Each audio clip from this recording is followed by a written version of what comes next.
So, it's the middle of the night, and I had a dream. I'm not going to go into detail about the dream. I'm just going to say enough to remind myself. There was a beautiful female, and after waiting in a hotel lobby for a long time in some small town that must have been by Lake Tahoe or on the way there or something, because it was something about Tahoe, and this female hard at me,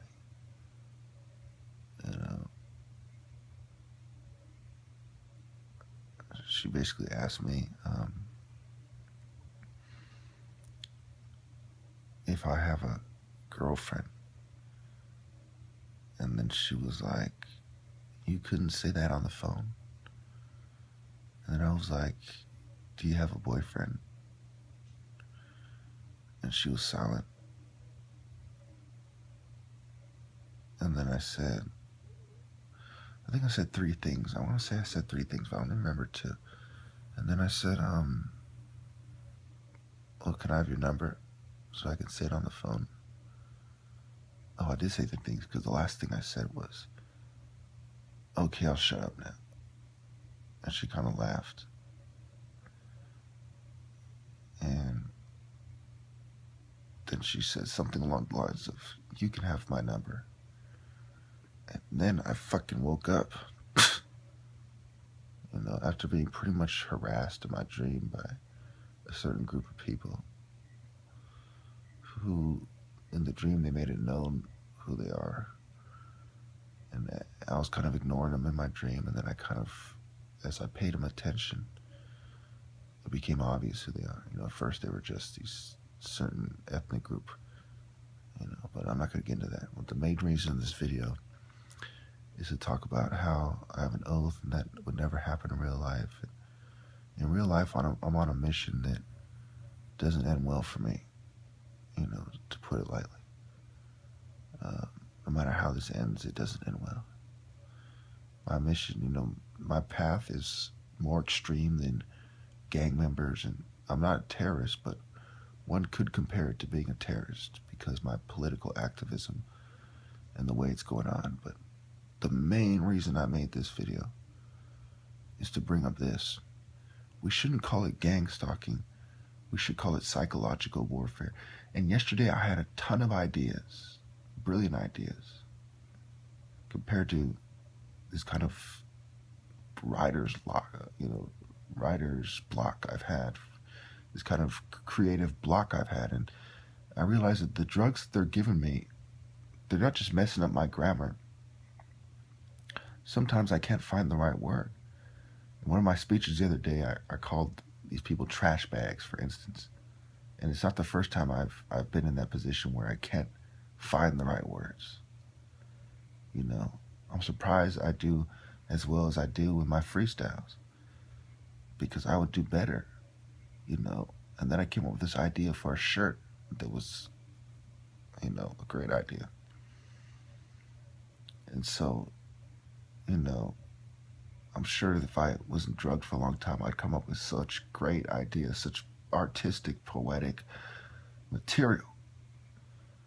These people are messing with the part of the brain that has to do with creativity, the right brain.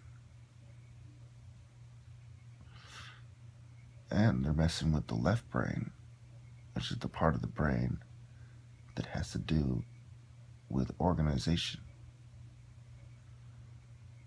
They're fucking up my brain. It's such a precious, beautiful brain.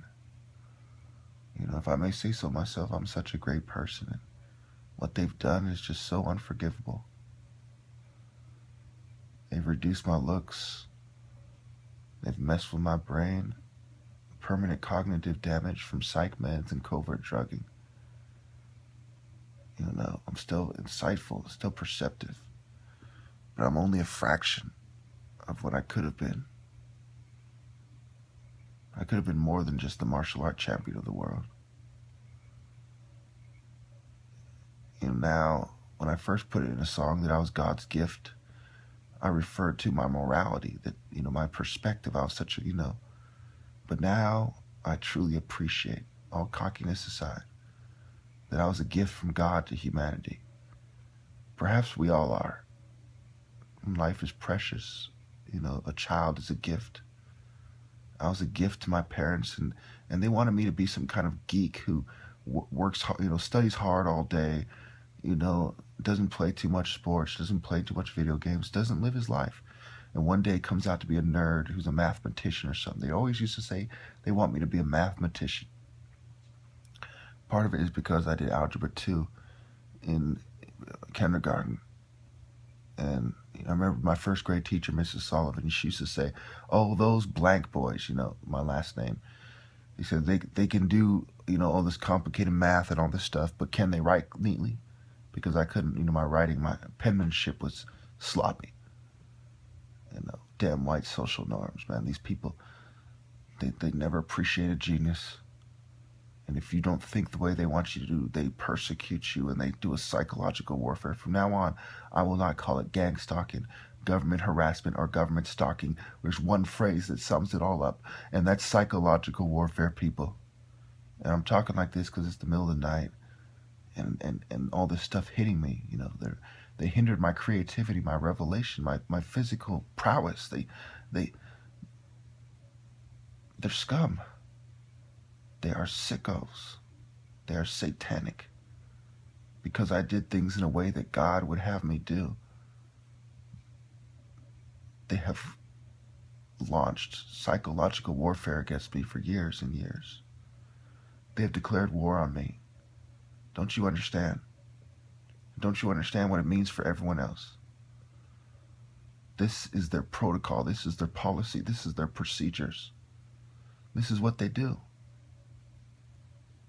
These horrible monsters. Reminds me of the part in Tears of the Sun when the female, this Igbo female, says to the soldier, she says, "This is what they do. They cut off the breasts of nursing mothers so they can't nourish or they can't feed their young."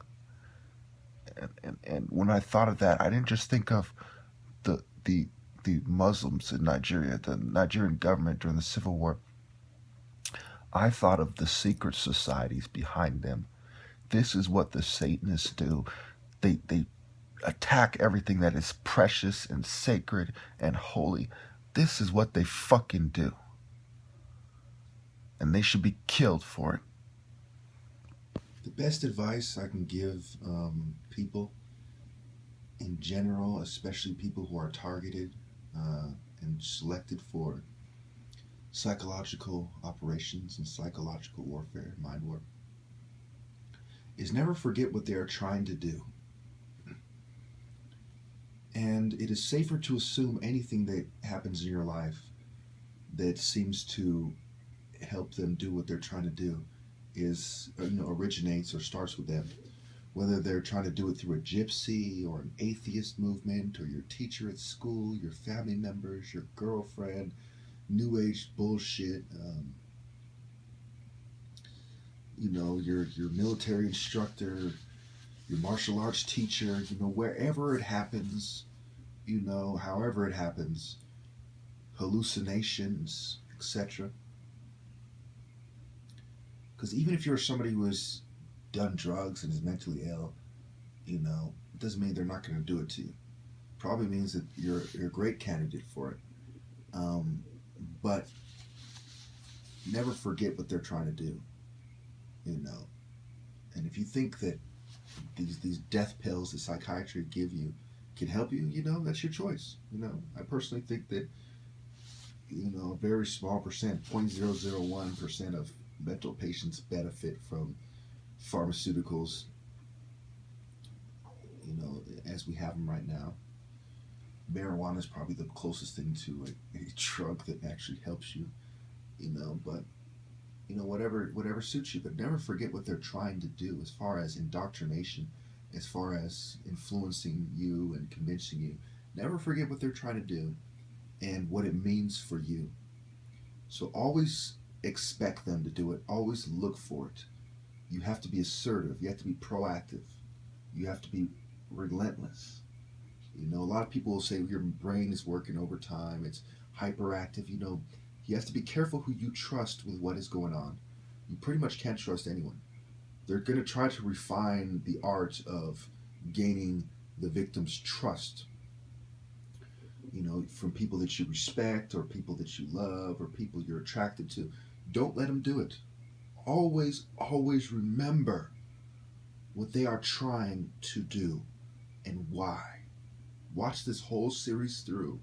Listen to everything that I say. I am the one person that you can trust for sure. And you know that by my information and how I will die before I ever become famous. I will have died for what I believe, and my only intentions were to do the will of God and to help humanity. I'm the only one you can trust when it comes to these satanic dogs. There might be other people who, you know, are trustworthy, but you won't know whether you can trust them because they haven't gone way the fuck above and beyond the call of duty to prove themselves. Many will appear to have done so, but none will truly have done so the way I have. All praises to God, and good luck.